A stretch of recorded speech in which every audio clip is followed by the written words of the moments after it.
Recording in progress.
Hello. Welcome, everyone.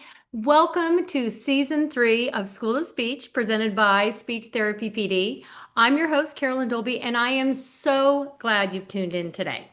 Today, we have the amazing Dr. Angelyn Franks with us, and this episode is Back-to-School Burnout.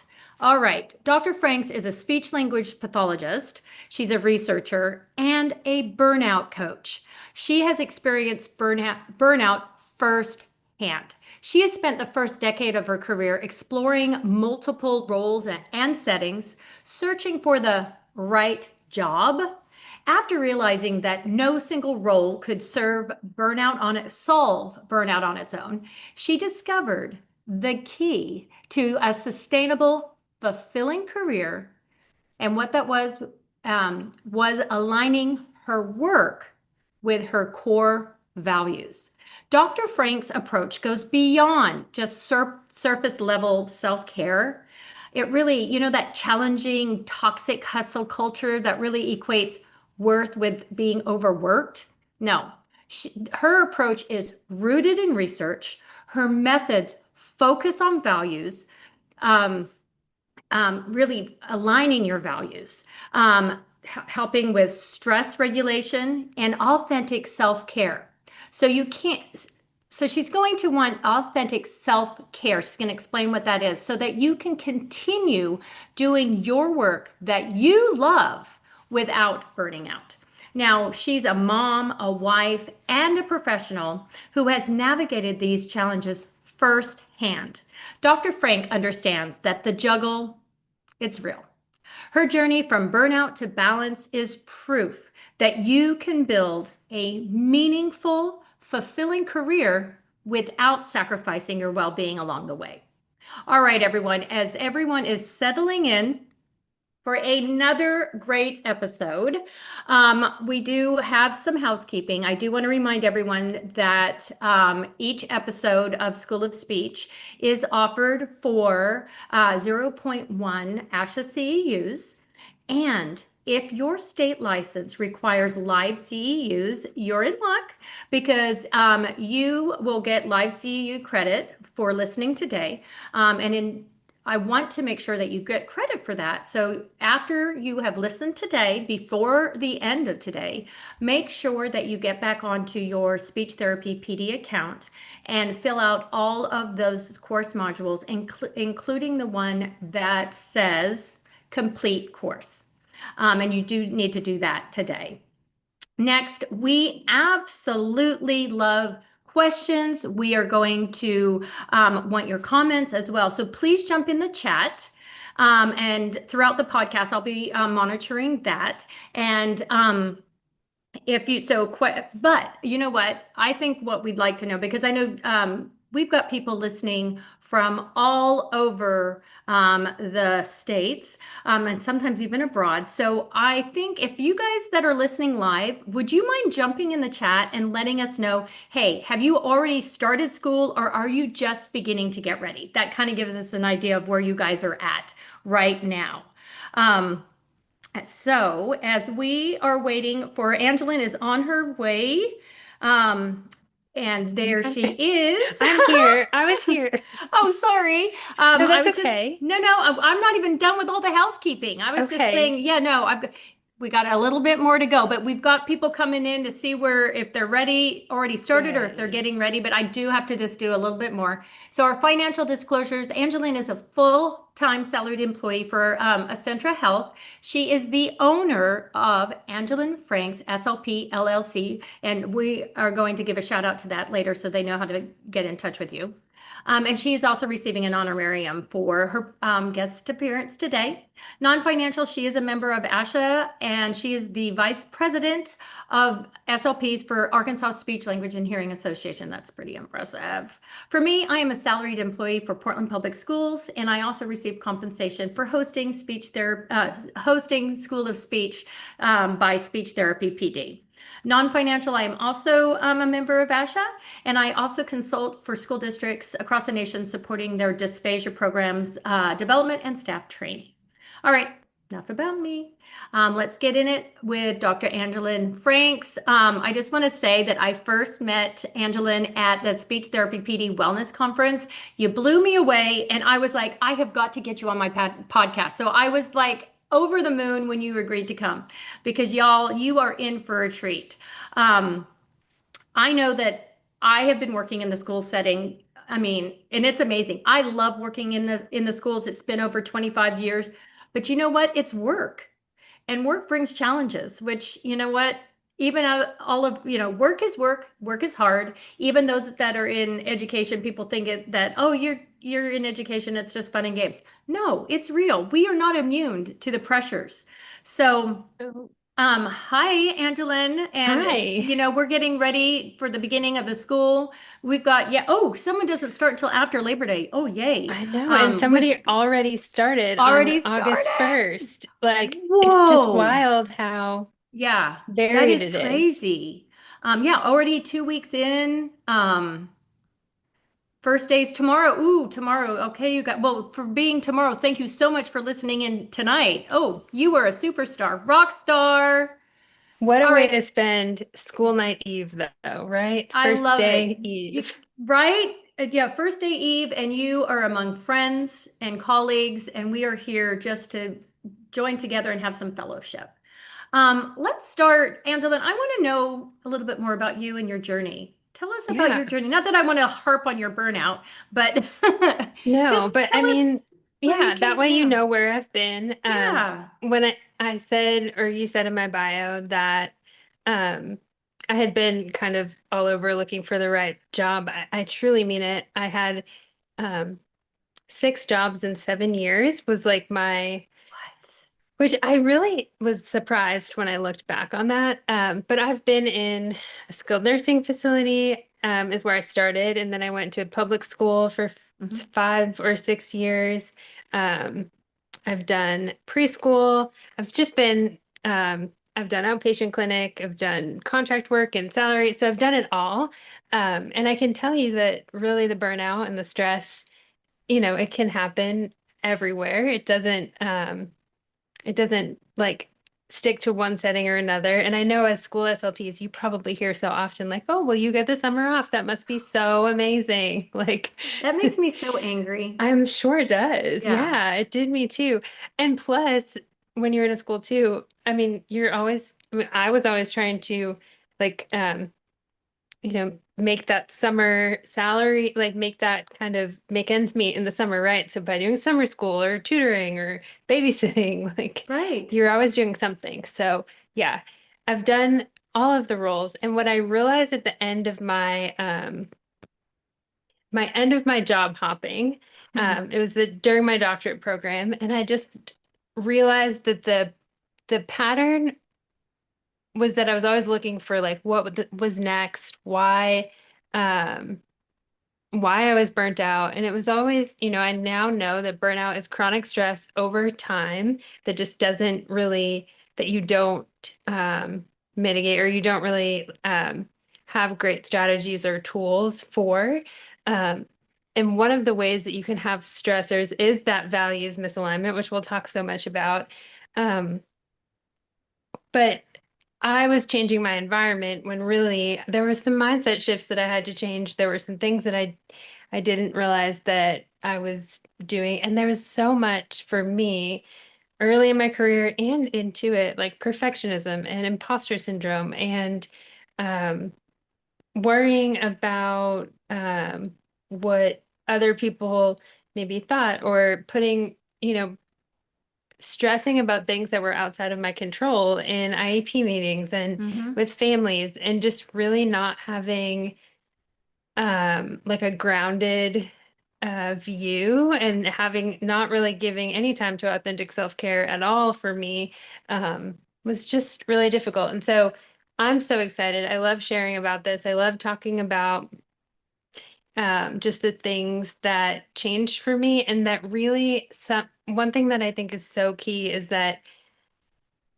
knowing that burnout or knowing that stress is going to happen, right? There's going to be things that the school year is going to be stressful. You're going to have that really intense family that you are trying so hard to kind of make up for, the things that happened in the past, or, you want them to be comfortable and you want to help their child. And there's just so many things. You might be a year that your principal is really challenging, or the team that you're working on is not super supportive, or everybody's like over pouring out of their cups. And you're like, wait a second, like culturally as a school, this is not the best plan. So everything, all of that is outside of our control, but there are some things that you can keep in your control to change just how you are processing and how you are dealing with that stress. And that to me has been the biggest shift, because then even when things are really terrible, or things feel really heavy, or things feel really hard, I have the tools and the resources, and I'm resourced enough myself to um, know what to do and manage my stress. And it doesn't change it doesn't change any of the things going on around me, and it might, but what it does is give me that just grounded ability to manage the stress. So I'm excited to share anything about Yeah, that with you. at the end of every year, as I'm closing out I have an academic school year calendar. Some people start at January. I do the academic. That's just how I've done it. Mm-hmm. At the end of the year, when I get my new calendar for the next year, the first thing that I write at the beginning, I say, remember, you hate the beginning of every school year and you're not okay until October. This is normal. Like it's almost like so I won't forget, like they Mm-hmm. say, oh, you forget childbirth, like you have another. I Yep. didn't, I only had one. No, that's not why I didn't. That's not why I only had one. My gorgeous daughter truly was a blessing from God. But um, I always have to remind myself because for me, the beginning of the school year, I have to hit the ground running. Well, not just me. We all have to hit the ground running with not a lot of prep time on our contract. So that's one little thing. I know it's kind of silly, but it's one thing that I've done for years. And I giggle every time I look at it, go, yes, that is right. I will not be okay until October. Right. No, it's so true. But I'm hoping I'm going to come away today with maybe I can be better by September instead of all October. I think so. And I think knowing that it is a hard time and it does feel challenging, Yeah.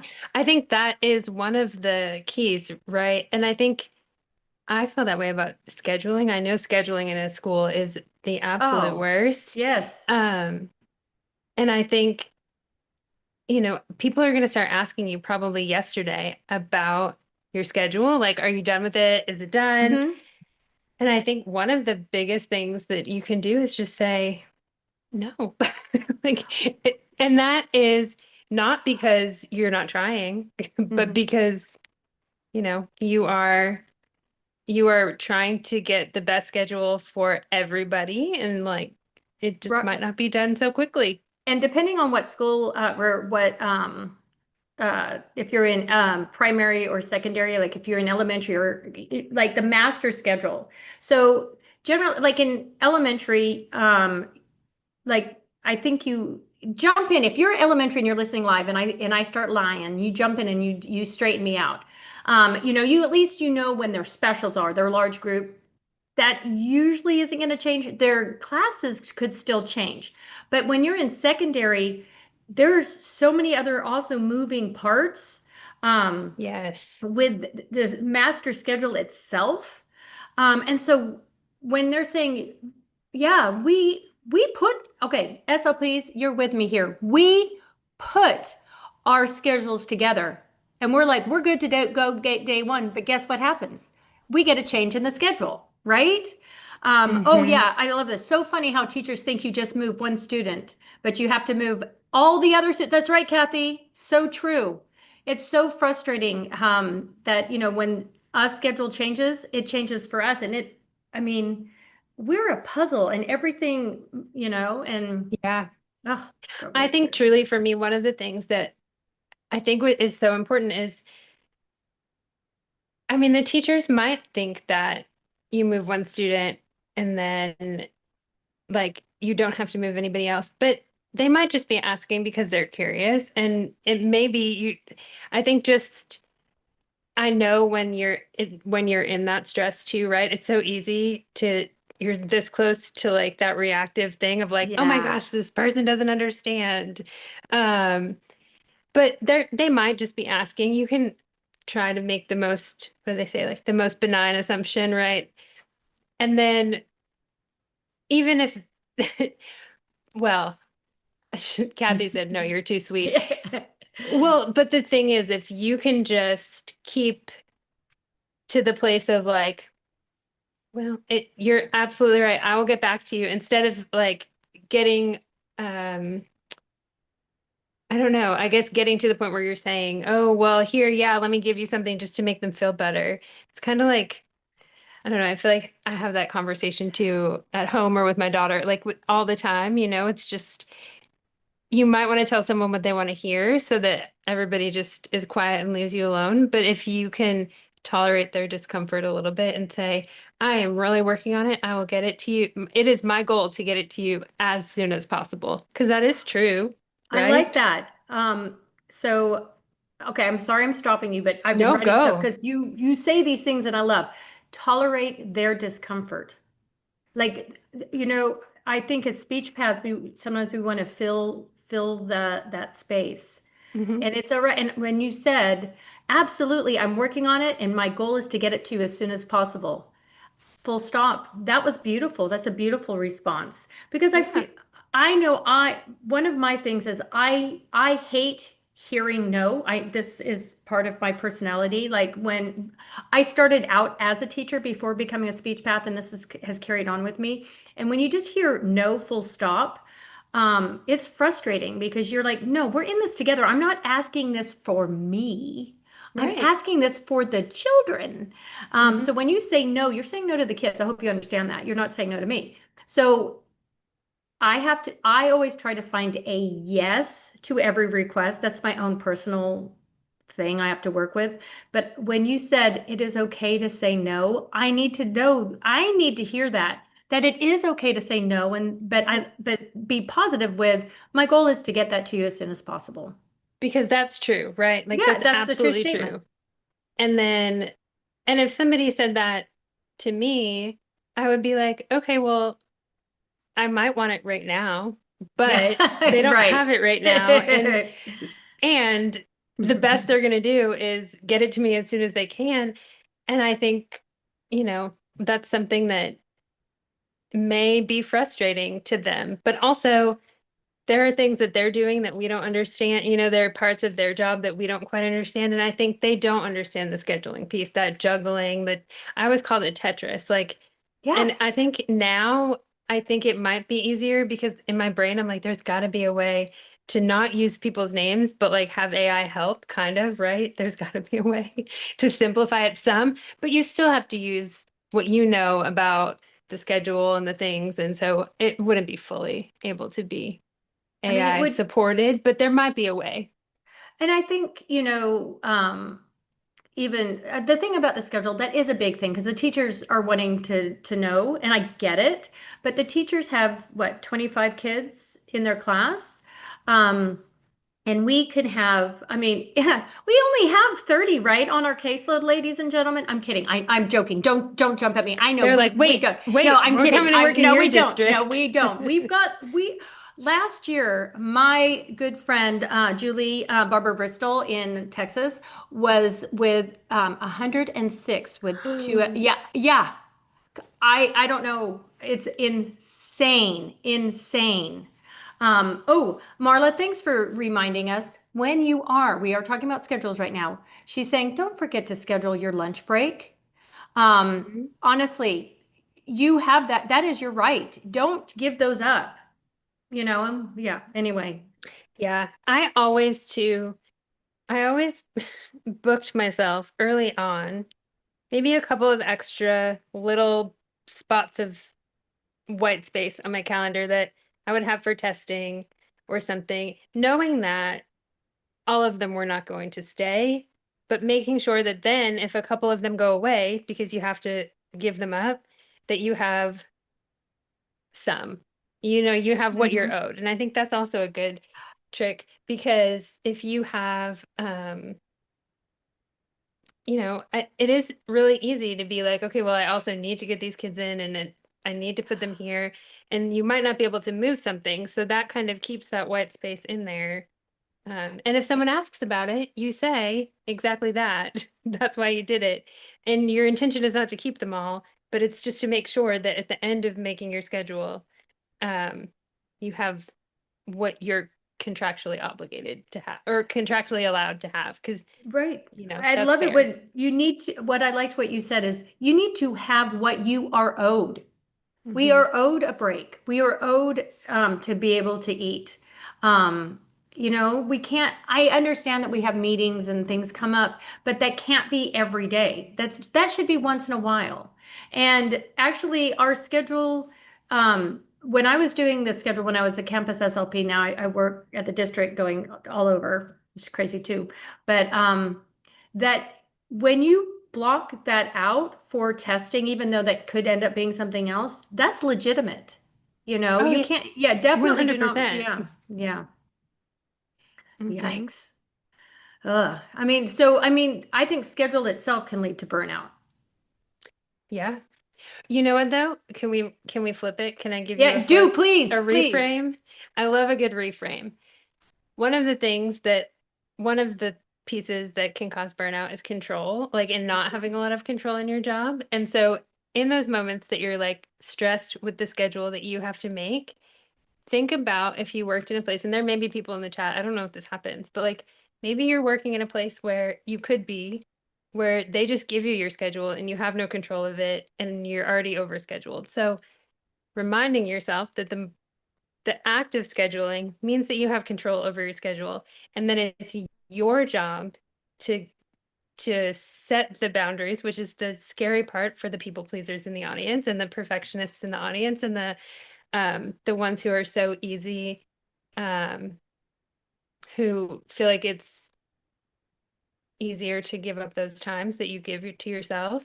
Um, and so, but if you can remember that like control, like you having control over your schedule is actually something that is going to, it's like negative burnout points. Like it's taking you away from burnout. So you could have someone scheduling for you and that would be worse because Yeah, they no, are not thinking of you. no, Kathy just came in the chat and said that one year her principal scheduled and put her lunch at 9:30 a.m.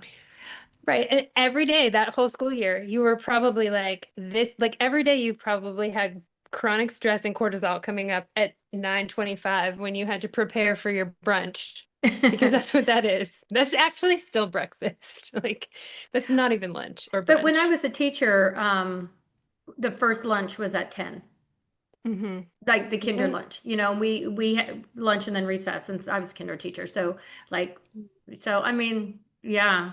But we also anyway, yeah. I mean, there's things that everybody, has. I would never be able to be like responsible for a whole entire classroom of children. Like I preferred my small groups and my like one in small groups. So I mean, I'm Yeah. sure teachers look at us sometimes and say, "Oh, they only have 4 kids with them." But Yeah, but then you could reframe. Marla, I'm with you. I yeah, love that. Like, let's reframe that. It must be nice to only have 4 kids. Yeah, but I have, 72 altogether. And how many do you have? No, I would never be ugly. I think I'm just being, tongue in cheek and smarty pants it's right now. okay. And I Um, think, yeah, and that's the thing. You have a lot more than a teacher. So if anyone yeah. were to say, you know, and I think a lot of times we think that maybe people are thinking something. And when you're in burnout, one of the symptoms, like the actual, like by the book symptoms of burnout, is cynicism, which is just like Oh, feeling angry and grumpy about all of the things or all of the people. And so it's so easy to lean towards cynicism. And what that also looks as like for me, it looked like a really small window of tolerance, like a really small, um, like the days where my patience was really low. And so maybe those kids who had more sensory needs or had more things, like I wasn't as resourced as I could have been to support them. And so you know, it might be like a teacher is just like asking a question, but you might put all of this meaning behind it. But now if they're saying, but you only have four at a time, if they're saying it out loud, then you can say whatever you want back. But if you think that they're thinking it, it might be your stress telling you that you think that that's what they're thinking. Because they might also be thinking, oh, I don't know. I don't know. They could be thinking something positive, even if we don't I know. know. I always like always I really do come from a place of joy. Like I really do. I'm like a happy person. I always I do, but I think um that what happens is exactly what you're saying is we have these well maybe we should talk about what are some other symptoms because I think when I'm stressed I'm not able to, I'm not as, I am a delight. I am You Carolyn are a delight. Dolby and I am a delight. But sometimes, Put that on when a I'm shirt. stressed, I'm a little less delightful and that makes me sad because I am a delight. And my mother is unanimous in that. No, I totally agree. And like in those moments, especially, I think that's why it's really hard too in the beginning of the year, because when we're in that stress place, it's also really hard to make decisions because your frontal Yes. lobe kind of shuts down. And so it's the worst time to be scheduling. They really should let you schedule right before you leave for summer vacation for the next year. Like that would make way more sense, but nobody would know where the Right. kids Why, if are. they would have their schedule for us to, right? Yeah, yeah, yeah. Yeah, Right. so I much is mean, out of our control. so much. So the other symptoms though, you were Hmm. asking, Yeah. we have these little, okay, you want to talk about stress? We have these little ants. Like I have had so many What? little, I keep finding little ants on my desk. It's awful. Ugh. Anyways, the exterminator just came to fix them, but I don't know where they're coming from. Anywho, um, emotional exhaustion is one of the symptoms. So there's like three. So emotional exhaustion, which is just like the feeling of being exhausted by stress, but it also is that feeling of like waking up in the morning and like already being tired before your day starts. So maybe like the first day of school, the second day of school, you like don't wake up like that, but then by Wednesday, you're like, I don't have I don't want to do this. Or getting in bed at night, and this happens to me often. Um, it's like you've been on for everybody else all day. You've been like doing, and then you lay down in bed at night and you're like wired but tired, like you want to go to sleep, but you're just like brain is on. And if Hmm. you then pick up your phone, it's even worse because then you have the light that's shining to keep you awake. So then you start doom scrolling and then so that's Doom that like scrolling, yes. yes, that emotional exhaustion is one. And then um depersonalization or that cynicism. So just like you just might not have the patience for the group of six second grade boys that are like love to ask you what game you're playing that day. Like maybe on a normal day when you're well resourced, you're it's fine, but in at the height of your burnout, it's or the height of your stress, it's you're just like no games today or you know what I mean, like whatever it is. Um and then a reduced sense of personal accomplishment, which is like the little things don't feel as exciting anymore. Oh, Kathy said that's a great suggestion, Kathy. Start keeping a journal on your nightstand to write down your racing thoughts. There's actual like research if you get it out of your brain and onto a piece of paper that it like you stop producing stress hormones as much. So that's an evidence-based strategy, Oh, Kathy. all right. So thank you, Kathy.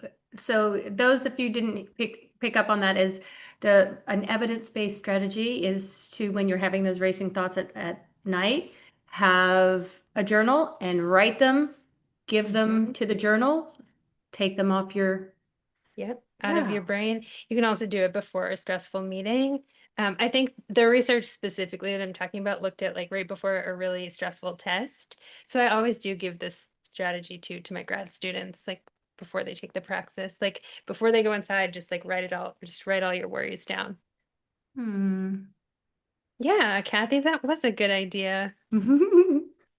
And so the other way, so the reduced sense of personal accomplishment that comes with burnout too is um one thing you can do, and I don't love the idea of like for me, a gratitude journal, I always forget about it, but it's a great strategy, but like I don't love it. And so sometimes I'll like keep a little section of my planner that looks for like just small glimmers. I like to call them glimmers. It's like it feels fun.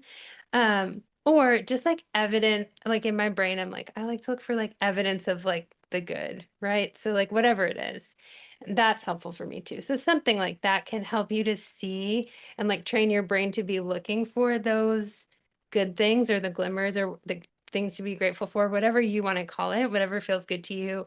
Um, because when you're in chronic stress, you like lose your focus for those things. And that's why that's part of the burnout. So if you can do something um, like a glimmers list or something like that, it can be really helpful. I like it. I like it. For those of us that, the thought of, okay, if I had to do a gratitude journal, I feel like for me that might Feels like an be obligation. an obligation. And then if I didn't do it, then I'm going to be down on myself again. Like, oh, Yep. I can't even do that. I can't do one Mm-hmm. simple thing. But I like that. Look for the glimmer. Look for just a Mm-hmm. little. I like that because, right, even just a little bright, just a flash of light, oh, lights up a Yeah. dark room. Doesn't Yes, take much light exactly. to Oh, I light up a love that. room. Yeah. Yeah. Hmm. I love that. So we have the three symptoms, and emotional exhaustion, depersonalization, which is cynicism, but I like the word depersonalization. Yeah. I like to have a better, like fun words you can use with people. Yeah. And then that reduced sense of personal, did you say personal success? Accomplishment. Accomplishment. Yeah, the same Yeah. thing. And I Yeah, think like, too that like, because one of the only not okay, that was gonna sound I was gonna say one of the only good things about our job, but the thing that we probably all started doing this job for is like the kids and the students or mhm, the our patients, clients, whoever you're working with, and just like helping them, right? yeah. And so if you are so stressed or so stuck in that cycle of stress that you start to lose sight of the wins for your students, or like you even start to feel like, oh, I can't even help them because I'm so stressed. Like, you start to feel that feeling like there's just so much going on, or the schedule's been so intermittent because I've had these IEP meetings and I've had to go to this other meeting, and you start to have that feeling. Well, that's the reason why probably most of us started this job. And so as that starts to go, it also keeps you in that cycle. And so stress is tricky in that it keeps us there spiraling in it. Right. That paralysis Hmm. when you can't get Yeah. out, you're just stuck in it. And then if you Yeah. think about it, what you said is so true. So then you try to put a strategy into place. Like you try Mhm. to say, okay, I'm going to do my gratitude journal every day. And then you get stressed because you can't do your gratitude journal. So like you are Right. literally just like snowballing the stress. And that is so common. And like that is so, um, like I hear that a lot and I even do that a lot. And it's part of that happening is because of what stress is doing to our brain. And like it's, you know, I just always think when I'm resourced, this would be fine. When I have all of my like wits about me, when I'm in a good place, when I'm not super stressed, if I missed a day of a gratitude journal that I put into place as something good, Big I would deal. be like, eh, it's okay because I'm Because already looking for yeah, those I'm things. already a superstar. I'm already looking, my life is a glimmer. I don't need to have Yes, a I journal am the about it. glimmer. So kind of, But yeah, yeah. So then, okay, so here we all are. We're mhm, already burnt out and at the beginning of the school year. Um, and we're looking at, okay, let's reframe it. So where yes. do we start? How do we start reframing? What do we do from here? How do we Okay. Yeah. The first thing right. So the first thing I think is just knowing what we've already said, that burnout is just like burnout is just a ton of stress. So you are feeling it. It's very real. It's not like it's not imagined. It's very real, but if you, just kind of like thinking about if you had, I'm not like a weightlifter, but if you had one of those weights with like all the weights on the side, if you can just start like little by little, like you could put the whole thing down, but you don't really have that ability because you got to go to work, you need a paycheck. But if you can start like slowly just chipping away at the weight on either side, then you can reduce the amount of stress that you have. So the first thing is just kind of reframing just like what you're working with. Like it's just not it's just stress, but it's stress. And then knowing that there is so much research on like stress reappraisal or reframing our stressors. And if your brain thinks a stressor, and this was not on my list of things to talk about, but here we go. But if your brain thinks a stressor is a threat, right? If you feel like you don't have the resources to deal with it, then you're going to go into that place of like fight, flight, freeze, fawn, which is that people pleasing that we're all doing because you just want the teacher to be like not mad at you. So you're like, yeah, I'll get you the schedule in 10 seconds. And then you don't have it. So you'd use the, kind of some type of canned phrase that you have like, oh, it's my goal to get it to you as soon as possible. Yeah. You have this, if your brain thinks it's a threat, you're going to go into fight, flight, or freeze. If you think that you have some resources or you have some resources to deal with the stress, your brain's going to think that it's a challenge as opposed to a threat. And like Mm. it can deal with the challenge. And so they've seen in the research where they show people like two sets of trainings, like where they say like stress is bad, stress is terrible, stress is going to give you a heart attack. Like, they tell you all the bad things about stress. And that's what we see like on the newspaper, on the Yeah. newspaper, like the front of Time magazine or whatever it is, the headlines of Google. And then they show other people when they say like you to say stress is bad. And then to other people, they say stress as a challenge can actually be good. It can, when you have a little bit of stress enough, you have the chemicals in your brain kind of give you enough energy to get through these things. And if your brain thinks it's a challenge, no, if it thinks it's a challenge as opposed to a threat, then you produce less stress hormones. Like they looked at the stress hormones people produced. And what I always think about is if you're in that cycle of burnout and your window of tolerance is really small and you're really cynical, like we talked about, and you're really like, everything is terrible. And that's where I go. I'm like, everything's terrible. Mm. Things are the worst. And plus, like, the state of public education is really difficult right now. The state of the world can be Mm-hmm. really hard to see. And so there's so many things, right? So it's so easy to go to that place of everything is terrible. Um, but if you know that staying resourced can do this for you, then having things like canned phrases or I love something at the bottom of my email signature that says like when people can expect a response back, like and try to get back to you within 24 hours or something like I don't, if you send me an email after school hours, I will get back to you on the next school day as soon as possible. Something so people know what to expect and just little things to make it so that when you get an email, even if you're reading your emails, and this is another thing I tell people, even if you are reading your emails, and want to respond because I have ADHD. I need to respond when it's on the top of my brain or I'm going to forget. But scheduling an email is my very favorite thing. So if you're like, see this email after work hours, it's not urgent and you want to respond, I schedule it for 7:45 the next morning or 8 o'clock the next morning so people get it during their business hours. It's not really for them, but it's so that I don't set the expectation of I'm going to respond to you whenever I read it because I need to, but I don't want to like let people know that that's what they should expect from me. That is fantastic. Talk about, let's talk about putting up some boundaries. Yeah. And that was a great one.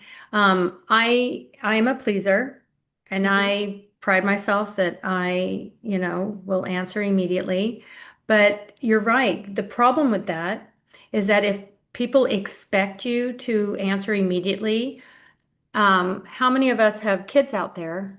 And if we don't answer in 30 minutes or 30 seconds, oh my gosh, mom, you hate me, like Yeah. Yeah. mom, right? And Right. so I love that. So schedule your email. So because for me, yeah, I don't want to forget it. So I want to answer it, but then Hmm. schedule it to be delivered during the next business day. Yeah. I love And it. I can even say like I did this morning. I responded to an email late last night because I didn't want to forget. And and like I scheduled it for 7:30 because like I wanted it to be the first thing at the top of the Hmm. person's list. I Yeah. wanted to like be the first thing on their mind. But I just felt like 7:30 was like our workday starts at technically 8. So I thought that was a good way to just kind of sneak in there, but not like overly extending, you know, outside of work hours. Like, and I Yeah. think knowing that you're doing it, because the other thing that happens too, I feel like for me, when I was just responding, because I wanted to respond, right? I wanted to Hmm. write a thoughtful response. I wanted to get back to the person.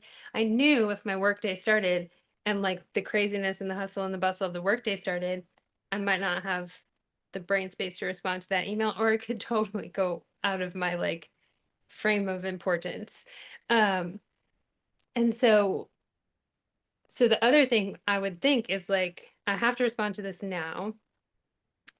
Hold on. Marla says, when you schedule emails to be sent, you get it off your to-do list and that feels good. Yes. Yeah. And you show them like, and again, I don't want to say like you're just setting the expectation of like, you're responding. It's off of your mental load, but it's, you know, It serves two purposes. mm-hmm. Marla said it right when she said that if you schedule your emails to be sent, it gets it off your to-do list. So you're helping yourself. Like we have to help ourselves first. It's that airline when they Yep. say You put your own put your oxygen mask oxygen on. on mask Yes. on first. So you're helping yourself Mm-hmm. by scheduling it. You're writing it out when it's fresh in top of head, top of mind. But then you're also helping the other person realize that you aren't going to respond at 11 p.m., even though you really did. Because Yeah. for them, they got it first thing in the morning. So they're like, Yeah. oh, they're an early bird. They're an early girl. Well, right. They're with an early girly. Yeah. And you're not, because the thing is, in that moment, that's one thing. But then if you think about it too, the next time or the next time or 3 times from now, you aren't getting this email at 6 p.m. that says, like, I need an answer before tomorrow morning, or like there's this urgent expectation. And I think too, this can happen with parents, like, and they might not even expect that response right away. But I know as a parent, like, I don't always have time to respond or to send an email to my child's teacher or about something. Like, usually it comes up when we're sitting down to dinner. And so I always, too, in my emails say, like, I don't expect you to respond to this tonight, but like, um, that's just like a personal thing. I don't want anyone to feel like they have to respond to me. Like I don't want to be anybody's urgency because I really don't want anyone to apply their urgency to me. Hmm. Um, but that really isn't somebody might apply their urgency to me and it's just not my emergency. I say that all the time too. Like that's a good reframe of like when people are stressed around you, like it's not my emergency. Like and it's not. Oftentimes it's not. Like that person might be upset, that person might be triggered, that person might want something in an urgent fashion, but I can appreciate that. It's not my emergency. Um, I don't know what I read. I mean, something today, I read something that about emergencies. Like, I'm sorry, distorting an R Hmm. is not a safety risk. Mm-mm. It's Right? not right. So like Yeah. answering because they have a right at their Yeah. liquid gliding. Um Right. And I mean, I guess too, we don't want to like there might be a time though where we are like, hold on, but like are putting that kid with the R, I want them on my like it is a priority to get them on my schedule and all oh these things. yes. So like yeah, so like we don't want to, I mean, just nothing about, or so many things that we treat as emergencies in our world because we're like in this world of like constant interaction and constant connection, or I wouldn't even call it connection. I would say like constant, like semi-connection, right? Like, um, and just like instant gratification. So many things seem like an emergency, but then when you think about it, it really isn't. Like, even your schedule is important, but it's not an emergency. Like, Yeah. it's probably more important to build rapport with these kids that you have for the whole school year, or go through their goals with them because they have no idea why they're there.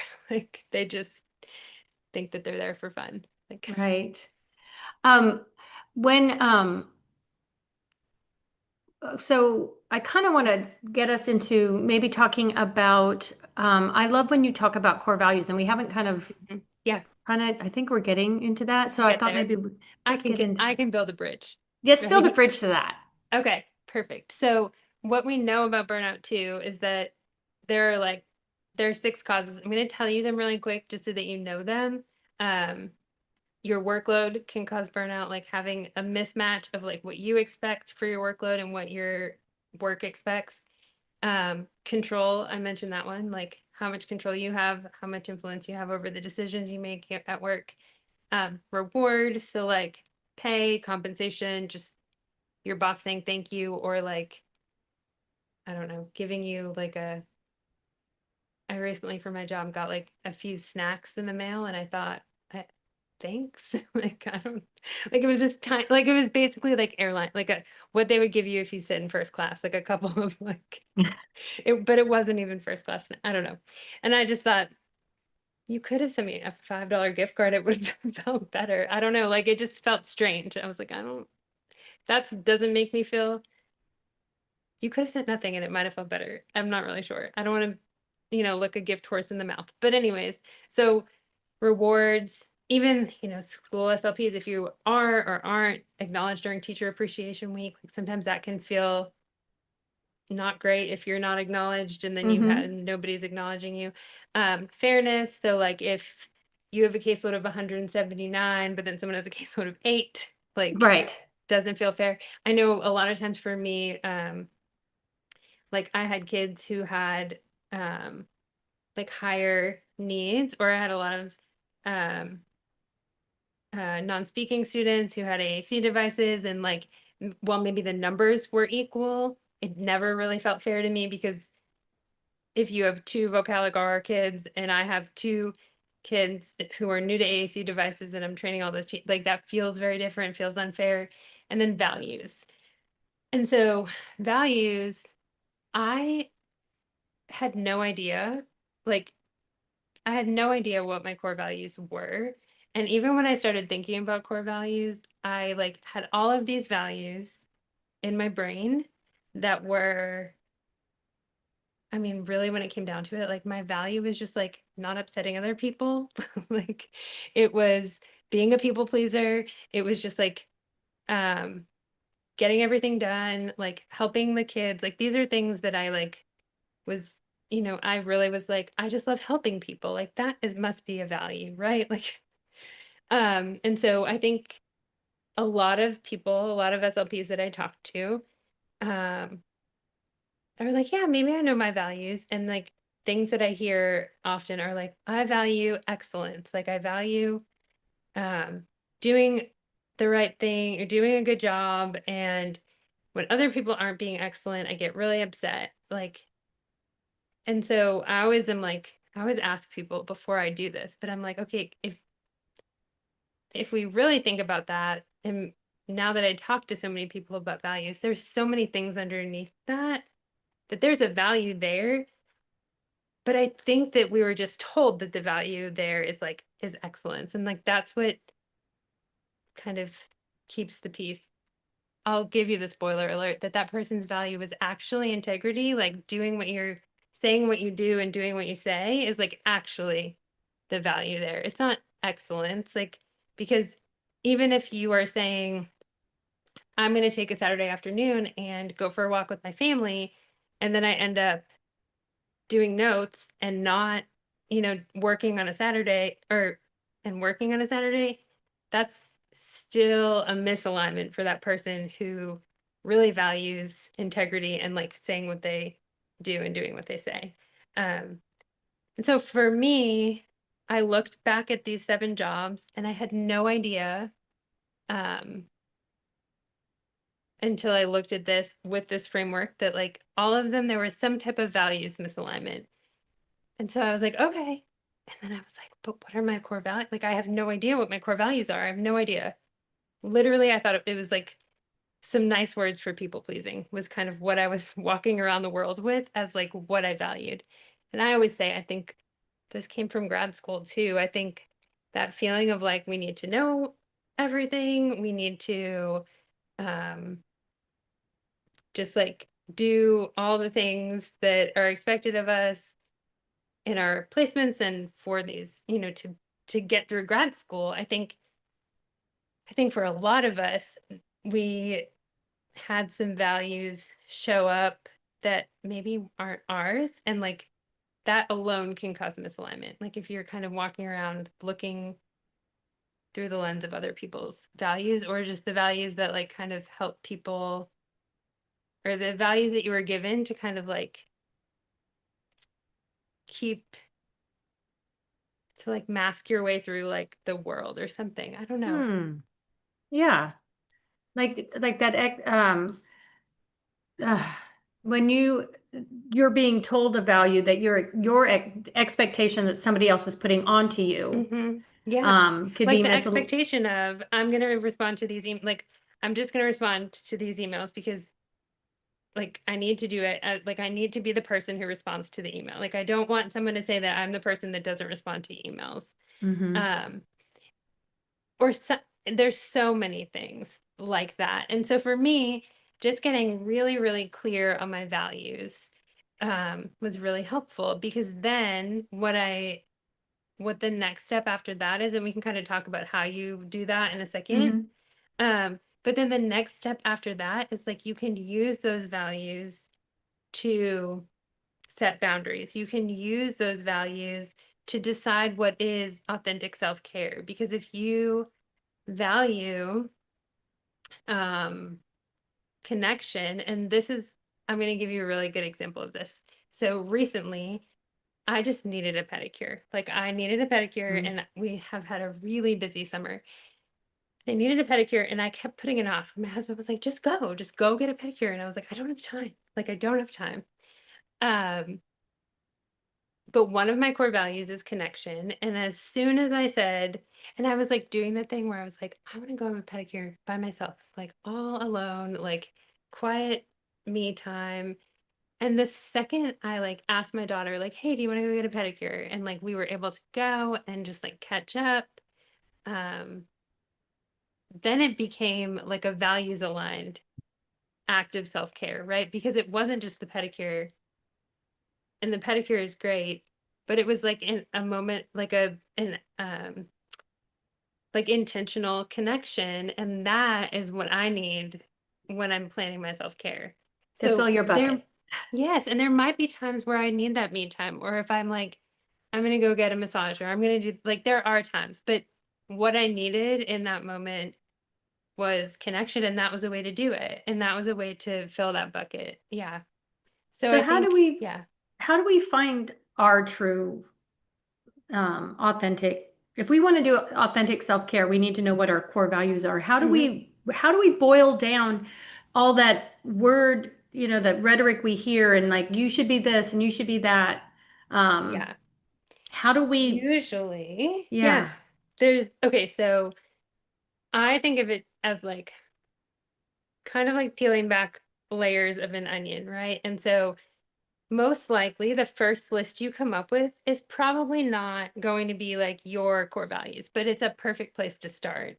Um, but there are also some prompts that can be really helpful. And if you think about the last time that you were super, super angry or super triggered or super frustrated, and this can be at work, this can be at home, this can be like, I think usually the people we love the most kind of trigger us the most. So like those instances that you feel really frustrated, what I usually tell people is that you can find your value if you can find a core value if you can look at it objectively and then like figure out the opposite feeling or the thing that was missing or the thing that you needed. Whatever the thing that made you really angry was, the opposite of that might be a core value. So I'm trying to think of a good example to share because that let's see. Now I'm trying to think of ones. It's not going to come to me. Well, But do you want to tell me something that makes you I really was about mad to and I say can for help you? me, one thing that really I get really angry at is when people make me wait, when people are late, and and I just like it really angers me. And I did that. I was like, okay, oh, somebody has a young child, or or traffic or this or that. I mean, there's always a million Yeah. answers. However, when I really thought about why is it that I am so angry, or frustrated or triggered when somebody is late, and I figured out it's because it's disrespectful to my time. Mm-hmm. And Yeah. my core value is respect. Yeah. um, Giving and show, and for me, one way I show respect is showing up, and Mm-hmm. and time, and being on time. And so that was a way for me to figure out that respecting, um, I find it disrespectful when you don't respect my time. Like you just think that Yeah. I should But just sit what there. if, can I Yeah, ask you a tell me question? more. Yeah. Okay. So what if the person wasn't disrespecting your time, but they were in traffic or they were late? Hmm. It's still frustrating, right? Yes, yes. So like my question there is like, Ooh. is it respect or is it like mindfulness or is it intentionality? Like just because I'm guessing and I don't know, but I'm guessing that if someone were making you wait, but they called you and said, "Hey, Carolyn, I'm Oh, stuck in traffic," yes, yes. like that is respectful. That's But respectful I to me. almost wonder if like underneath it could be like, I really think I really think like mindfulness or presence or something like that. Like, I think that's Hmm. the same lane, but because I think that could still be a trigger, even if the person is not intentionally disrespecting you. But I think that's where, um, in a super stressful place, you go to, well, they must be like, this feels disrespectful. So I'm not telling you what your values are, No, but I no, am no. saying But there no, it's might be gonna make something me under start that. it. Yeah, I am gonna keep thinking on that. Um, oh, Megan has a good one. When Okay. you're ousted from your therapy space to Mm-hmm. accommodate somebody else, even if Mm-hmm. there's other availability out there. Why, but that is Mm-hmm. true. Why Um, is my need for space important? Why Yeah. why am I not as important? Why? And when you flip that around to say, why are the children that you are kicking out of this room? Why are you kicking these children out? You're not kicking me out. You're kicking my students out. Why are they not as worthy? Right. That Yeah, feels icky. it does. And so, I mean, my thought, and again, these are all suggestions coming from like a when you're resourced place, but like I think sometimes when I was in a school, I probably wouldn't have asked why.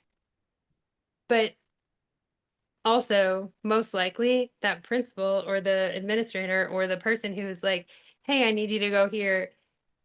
They're probably just like not thinking, like if there's a space and they're moving someone from a space they're moving you from a space to another space. And then I think people never choose the most simple option. And I swear school administrators are so stressed that they never choose the most simple option. Yeah, And so their office. I think at that point, right. And I think they just think they do the first thing that comes to their brain. But like, I mean, my thought is, if you think that you can't ask, like that feels icky, right? Mm-hmm.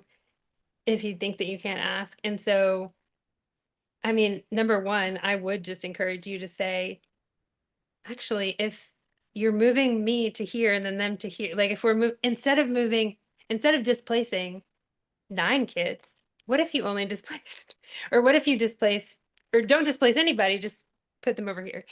If Yeah. you can suggest a more simple option that allows you to stay where you are, I think that can be helpful. But if you have a principal who's very closed minded or doesn't want to hear your suggestion or isn't open, um, then I think that does feel icky, and that does feel like you can't say what you want. And so I guess there I'm like, okay, well, underneath that, is it that nobody really value, like maybe you value curiosity, or maybe you value like, but I mean, she didn't say anything about like needing to ask or wanting to ask, but and so maybe it's just like authenticity. Like I can't say the thing that is important to me because if I do, then this person's going to get angry and I'm going to feel silenced. So,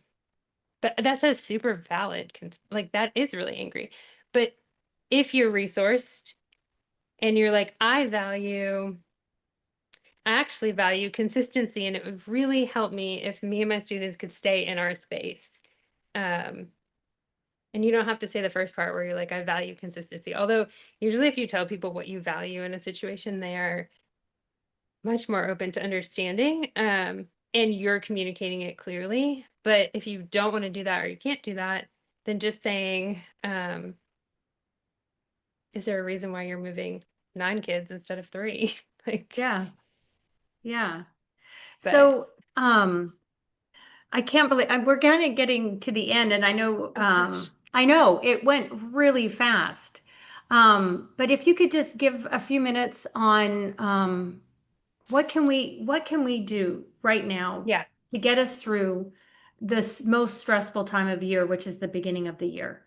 What Yeah. can we, yeah, I think that having like a kind of predicting those situations. So if you know that they're going to be coming to you to ask you about your schedule in a couple days, or you know that you're about to get all of these requests for things, I think for me, having like canned, ready to go responses? responses is so helpful. So having that response and having it, literally just putting it in a note in your phone, and you don't have to like open it when you're talking to a person, but you can, and it's there, and just having it there, because when you're stressed, you don't have that access to your frontal lobe, but you can remember that you put it in your phone, and you can remember that you email it to yourself or something.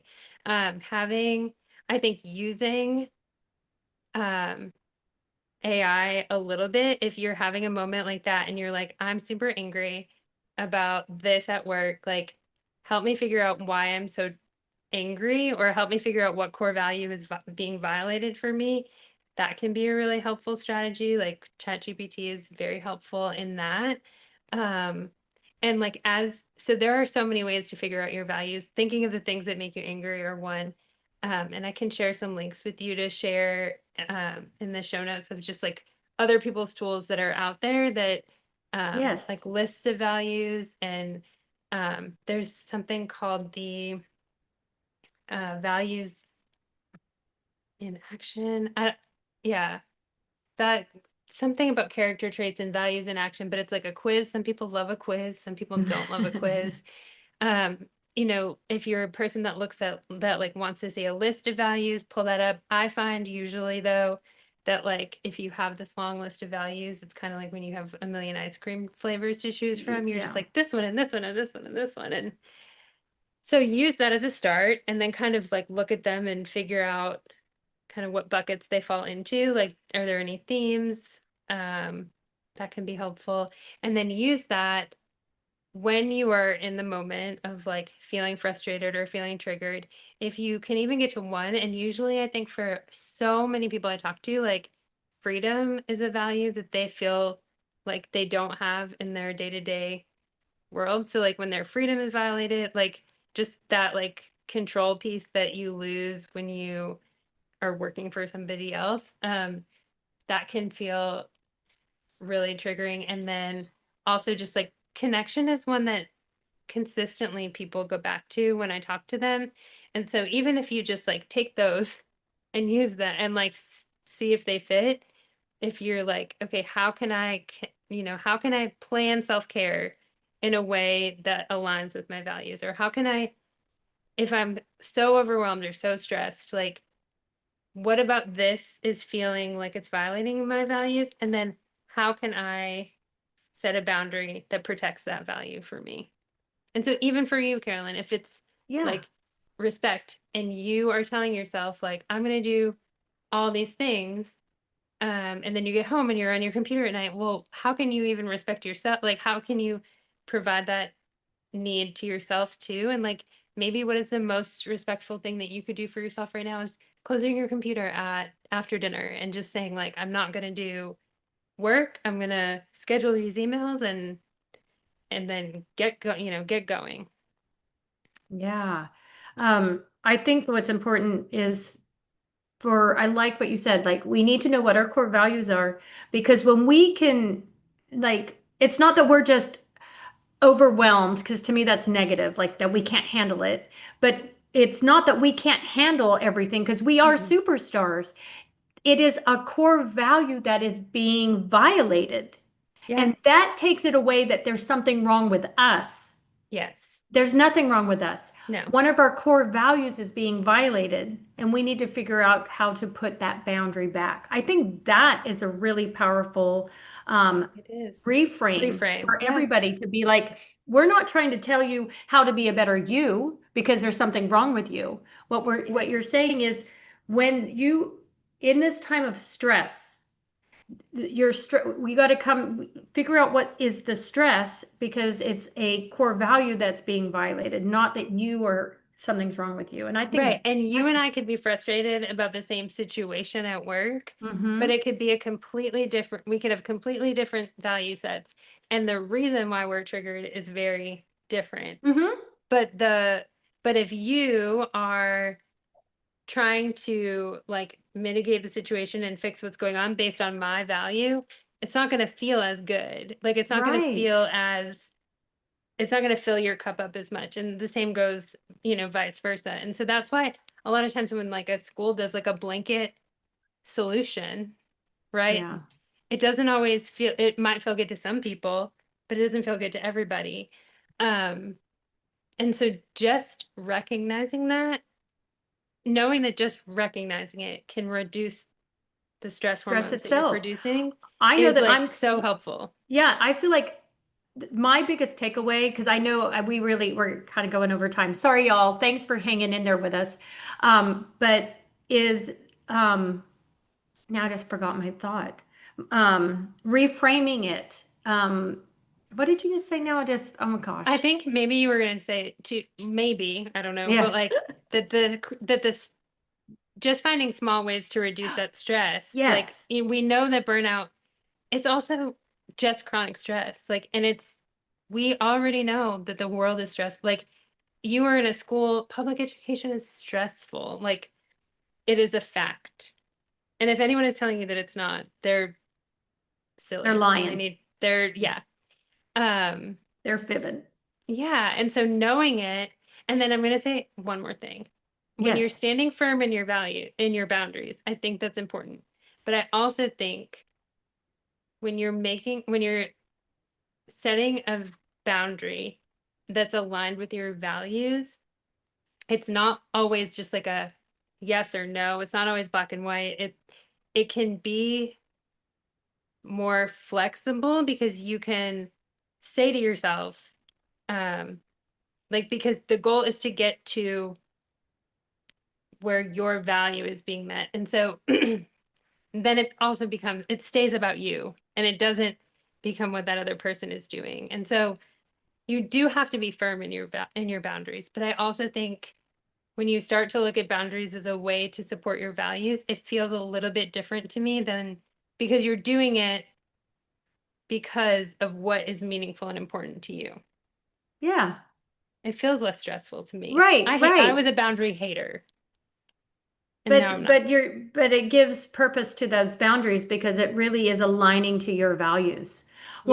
Well, we are going to have to thank you Yeah. so much, Angelyn. I love this. I personally would love you to come back, and if we could, I would love to have one just on how to figure out our core values and Yeah. boundaries. Like a little guided Like a little guided, exercise. yeah, like I think if we could have a session on let's figure out, oh yeah, we've got it. People are chiming in. They want it too. So we're going Yeah, to schedule that. absolutely. This All can be like right. the prerequisite, like the you can know what why, and then we can talk about how. Yeah, this is the Really why. do Now it. we're going to do the how next. So we do Yep. have to let everybody else go. I want to thank everyone for joining us today. Angelyn, this was like, I can't believe how fast the time went. Like, it was Yes, I crazy. know it was You are fast. amazing. And everyone that's listening live, and if you need live CEUs, please jump on your Speech Therapy PD account and go through those modules. So you get credit for listening today. And thanks again for everyone tuning in. And I really hope I see everybody on our next episode for sure. And you hear it here first. Angelyn's coming back. We're going to get her on the docket. And thank you Absolutely. everyone for